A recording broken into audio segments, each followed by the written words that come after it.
kina mama nawapongeza sana, hawana hofu, wanakwenda kabisa alfajiri na mapema, wakati wanaume wamejifungia kwa hofu ya Wayahudi, wamejifungia, lakini hawa wanakwenda. Na wanapokwenda, lakini njiani wanajadiliana wakisema, tunaenda lakini kuna kikwazo, tunaenda lakini kuna kikwazo, alafu bado wanasonga mbele. Yaani hapa tunafundishwa kwamba kumbe kwa njia ya imani, hata kama tunajua kipo kikwazo mbele yetu, lakini tunajua hatupo peke yetu, lakini tunajua tunaye Mungu, tunasonga mbele. Wamesonga mbele, wamekwenda. Halafu sasa kumbe Mungu ni mkuu wa ajabu sana.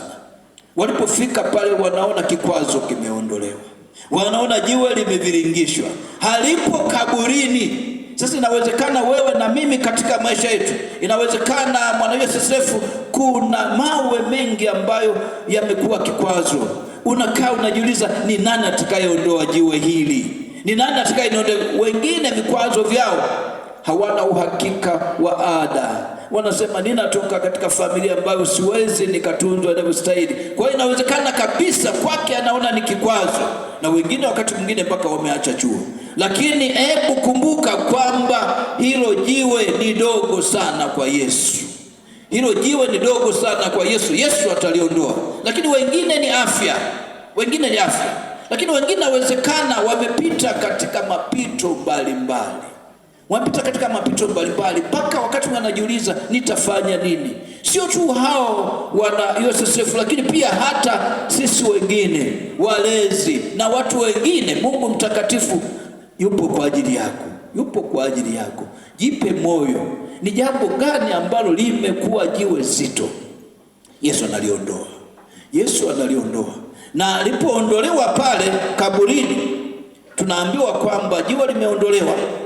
Sio kwamba jiwe liliondolewa Yesu afufuke. Yesu hakufungwa na jiwe.